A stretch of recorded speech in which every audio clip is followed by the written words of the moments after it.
Olá, muito bem-vindos à nossa 14ª aula do curso de ensinamentos do presidente Russell M. Nelson. Estamos chegando no final.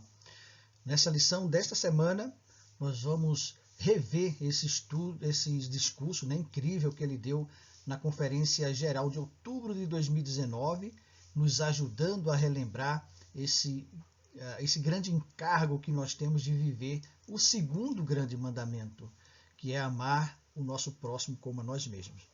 Estamos prontos para embarcarmos nessa grande aventura? Vamos lá! Então, revendo o discurso, você vai lembrar, que o presidente Nelson ele introduz este tema de amar o teu próximo como a ti mesmo, contando a experiência que ele teve em algumas viagens que ele realizou pelo mundo. E nessas viagens ele observou o trabalho abnegado de pessoas, e especialmente da igreja, como corpo organizado para ajudar as pessoas em momentos de dificuldades. Vocês vão lembrar, naquele ano, naquela época, houve um ataque terrorista numa mesquita, numa cidade chamada Christchurch, lá na Nova Zelândia, e muitas pessoas morreram nesse ataque. E o presidente Nelson esteve lá na Nova Zelândia. Ele visitou essa mesquita, ele demonstrou o apoio para, para os líderes daquela mesquita, os nossos irmãos aí do islamismo. Ele inclusive ofereceu apoio e ajuda, a igreja ofereceu ajuda e apoio naquela ocasião. Ele também relembrou um momento em que na Argentina ele viu o programa dos serviços humanitários da igreja, que oferece, que doa cadeiras de rodas para as pessoas que necessitam. Isso é um trabalho que é feito no mundo inteiro, inclusive aqui no Brasil. Eu já tive a oportunidade de participar por 2 vezes de um projeto como esse, aqui em Recife, foi alguns anos atrás, e foi algo assim maravilhoso. E esse é um projeto que a igreja ela faz com muita constância, que a gente às vezes não fica sabendo, mas esse projeto ele é realizado com muita constância, E terceiro, ele lembra da história de uma garotinha chamada Mary e sua família. Eles são adotados, são filhos adotivos. Eles foram adotados por um casal da igreja que morava em Salt Lake. E eles, todos os irmãos, era um grupo grande de crianças.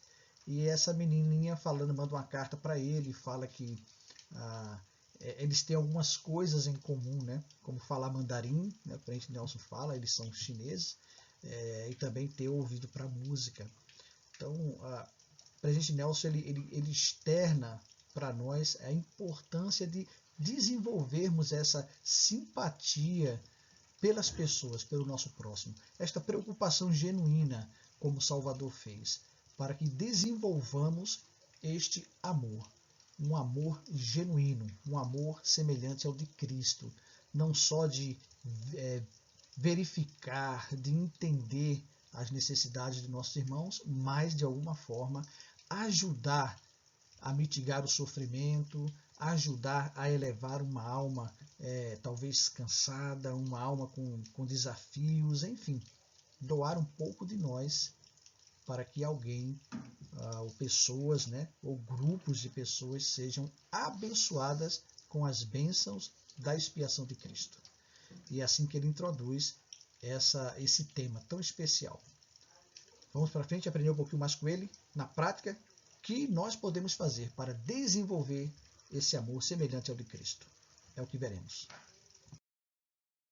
Muito bem, o presidente Nelson, então, ele cita uma escritura para nos ajudar a compreendermos ou relembrarmos qual é nossa real responsabilidade com relação a este assunto. Bem, nesse ponto eu vou pedir para você fazer uma primeira atividade, Dá uma pausa no vídeo e responde a primeira pergunta que tem aí na nossa atividade. Depois retorna aqui. A pergunta é: o que é que essa escritura nos ensina a respeito de nossa real responsabilidade com relação a este assunto? Dá uma pausa e depois volta. Muito bem. Você deve ter pensado de como o Senhor ele espera de fato que nós façamos ou desenvolvamos, na verdade não façamos, mas desenvolvamos esta característica, esse traço de caráter do nosso Salvador. Na verdade, o trabalho do plano, né, a vida do nosso Pai Celestial, de Jesus Cristo, de todos os deuses, ele é pautado pelo amor ao próximo, a abnegação, né, a ajuda para que o próximo consiga ter a mesma alegria, os mesmos dons que eles mesmos têm. Esse deve ser nosso desejo. Observem que essa escritura nos mostra que é muito mais do que uma responsabilidade ou um desejo a ser desenvolvido, mas é, na verdade, um convênio, né? Quando nós nos batizamos, vocês lembram que esse foi um discurso feito para convidar as pessoas a virem a Cristo e se batizarem na igreja. Então, esse encargo ele foi recebido por nós como um convênio. Nós prometemos a Deus que nós estaríamos dispostos a carregar os fardos uns dos outros e chorar com os que choram. Olha, essa frase é incrível. É chorar com os que choram e não chorar pelos que choram, né? É muito fácil ver alguém sofrendo e dizer, que pena, nossa, está sofrendo, eu sinto muito. Isso é chorar, eu vou orar por você. Isso é orar ou chorar pelos que sofrem. Agora, chorar com os que sofrem, ele denota aí uma proximidade, um envolvimento com aquele sofrimento. Algo que a gente pode fazer para mitigar, para ajudar, para fortalecer, para mudar aquela situação, para levar alívio, né? É um sentimento ativo, é algo que leva a gente a agir, né? Então esse é um convênio que nós fizemos com Deus. Chorar com os que choram e consolar os que necessitam de consolo. Assim o Presidente Nelson nos mostra que temos aqui um encargo. Em seguida, ele vai mostrar para nós pelo menos duas formas. Olha, pelo menos, né?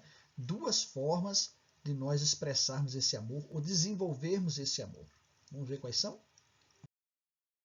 Bem, são duas formas sugeridas, né, mostradas aí pelo presidente Nelson. Primeiro é essa, quando ele diz: seria impossível calcular quantas horas de serviço os santos dos últimos dias prestam ao redor do mundo, diariamente, ano após ano. Mas é sim possível calcular o bem que a igreja, como organização, faz ao abençoar homens e mulheres, meninos e meninas, que precisam que alguém lhes estenda a mão. Nada mais adequado, né, do que terminar essa citação utilizando a palavra mão. A gente fala em mão, em serviço, a gente lembra de mãos que ajudam, né, ou os projetos de serviço que a igreja faz. Então, de fato, o Príncipe Nelson ele está ciente, ele testifica, e nós somos testemunhas disso, de que a igreja, ela como corpo, né, como essa instituição, no mundo inteiro, realiza muitos serviços. Serviços de ajuda, serviços humanitários, projetos de serviço, mãos que ajudam, enfim, o trabalho das presenças de quórum e sociedade de socorro em identificar e ajudar as pessoas que necessitam. Um trabalho que, na maioria das vezes, é silencioso. A gente não fica sabendo, não está colocado na mídia, mas que a igreja ela cumpre com fidelidade, né? Inclusive com doações e trabalho junto com outras organizações de ajuda humanitária no mundo inteiro, como a Cruz Vermelha, enfim, e tantos outros, né?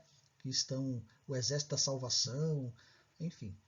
A igreja tem muitos trabalhos no mundo inteiro. Todos os dias alguém é abençoado por um serviço, um trabalho prestado pela igreja ou pelos membros da igreja. E aí a gente tem que pensar, né? Qual foi a última vez que você participou de um projeto de serviço, de uma ajuda a alguém? Como foi? Você lembra como é que foi? Talvez esses sentimentos possam nos ajudar a ter na lembrança, na mente, essa necessidade de observar, encontrar os que necessitam de ajuda e ajudá-los. Então, essa é a primeira forma. Vamos ver qual foi a segunda que o presidente Nelson nos deu. Muito bem, está aí. A segunda é: para auxiliar os membros aflitos da Igreja do Senhor, amamos e vivemos a antiga lei do jejum. Nós ficamos sem comer para ajudar aqueles que não têm o que comer. Um dia por mês ficamos sem comer e doamos o valor dessa refeição e mais, né? Sermos generosos para ajudar os necessitados. Está aí, uma lei que todo santo dos últimos dias, fiel ele cumpre com grande satisfação uma forma de trazer ajuda e alívio para si mesmo através das súplicas que nós pedimos ao Senhor, né, quando jejuamos, para nós mesmos e para outras pessoas. E além dessa súplica, dessa ajuda celestial e espiritual que a gente tanto precisa, que as pessoas precisam, nós também podemos ajudar as pessoas através da oferta de jejum. Muito bem, dá uma pausa no vídeo e responde aí então a nossa segunda atividade, segunda pergunta relacionada a essa doutrina, a este princípio que eu e você, que nós vivemos e testificamos que é uma forma utilizada pelo Senhor para abençoar a vida de todos os seus filhos, nossa, daquele que jejua, como daqueles que são abençoados pelos frutos desse jejum, né? Pelo fruto da fidelidade desses membros da igreja em todo o mundo, ok? Dá uma pausa e faz essa atividade, depois retorna. Bem, obrigado por você ter respondido.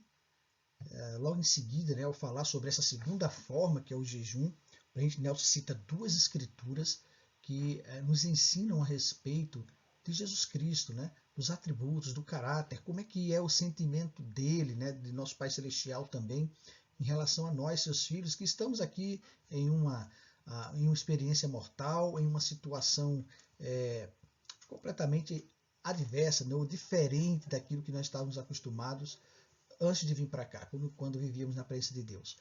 É uma experiência mortal cheia de desafios, dificuldades. O Senhor sabia que nós iríamos precisar de muita ajuda, né?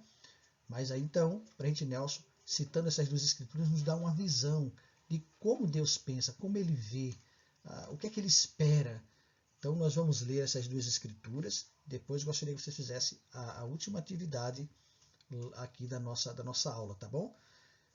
A primeira está em Deuteronômio, capítulo 15, versículo 11, em que lemos o seguinte: Pois nunca deixará de haver pobres na terra, pelo que te ordeno, dizendo, livremente abrirás a tua mão para o teu irmão, para o teu necessitado e para o teu pobre na tua terra. Em Mateus 25, versículos 35, 36 e 40, o Salvador, né, ele ensina essa belíssima doutrina, né, revelando inclusive sobre ele, né, sobre a forma como ele pensa, né, quais são os seus sentimentos. Ele diz: Porque tive fome e destes-me de comer, tive sede e destes-me de beber, era estrangeiro e hospedastes-me, estava nu e vestistes-me, adoeci e visitastes-me. E aí perguntam, e ele diz assim, e aí irão perguntar: Senhor, quando é que nós vimos você com fome, ou estrangeiro, ou com sede, ou nu, né? Ou doente? E aí ele responde: Quando o fizestes a um destes meus pequeninos irmãos, a mim o fizestes. Pensem sobre essas duas escrituras, ponderem, façam uma reflexão. Se vier alguma outra escritura na sua mente que possa ajudar a ampliar esta compreensão do caráter, dos atributos, do sentimento, do amor de nosso Salvador Jesus Cristo para conosco, seus filhos e filhas, seus irmãos e irmãs, né? Você compartilha, por favor, na sua resposta, a última resposta dessa atividade. Dá uma pausa no vídeo, responde a atividade, depois retorna para a conclusão da aula. Muito bem, espero que o estudo, a ponderação tenha ajudado você a ter uma experiência espiritual ao estudar as palavras de Deus, de Cristo, através de seu profeta. Ele conclui o seu discurso com esse trecho que eu trouxe para vocês agora, que vai ser o encerramento da nossa aula para continuarmos essa ponderação e essa aplicação na nossa vida. Disse o presidente Nelson: ajudar os outros, fazer um esforço consciente para cuidar das pessoas tanto quanto ou mais do que cuidamos de nós mesmos, é nossa alegria. Especialmente, devo acrescentar, quando não é conveniente e quando nos tira de nossa zona de conforto. Viver esse segundo mandamento é a chave para nos tornarmos verdadeiros discípulos de Jesus Cristo. Pensem sobre isso. Pensem de como o presidente Nelson nos alerta, né? Testifica para nós que viver esse mandamento é a chave para sermos verdadeiros discípulos de Cristo. Por quê? Para emular, para imitar a vida de nosso Salvador, que é isso que um discípulo faz, é necessário fazermos o que ele fez. E o que ele fez?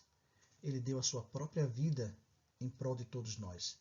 Ele viveu uma vida de servir, de ajudar, de amar, de elevar, de cuidar, de se preocupar, de resgatar. Este é o nosso Salvador. E lembrem-se, ou lembremos, de que em muitas situações, muitas vezes, agir como Cristo agiu não é algo conveniente ou até confortável. Não foi para ele, não será para os verdadeiros discípulos de Cristo. Às vezes vamos precisar sair da nossa zona de conforto. Talvez vamos ter que nos esforçar, talvez fazer algo até por alguém em detrimento de nosso próprio bem-estar. Isto é tornar-se verdadeiros discípulos de Cristo. Eu presto o meu testemunho que Deus ele vive, que Jesus é o Cristo, que este é o seu Evangelho. Este é o seu desejo para nós, que nos tornemos cada dia mais semelhantes a Ele. Presto-lhes este meu testemunho e concluímos esta aula no sagrado nome de Jesus Cristo. Amém.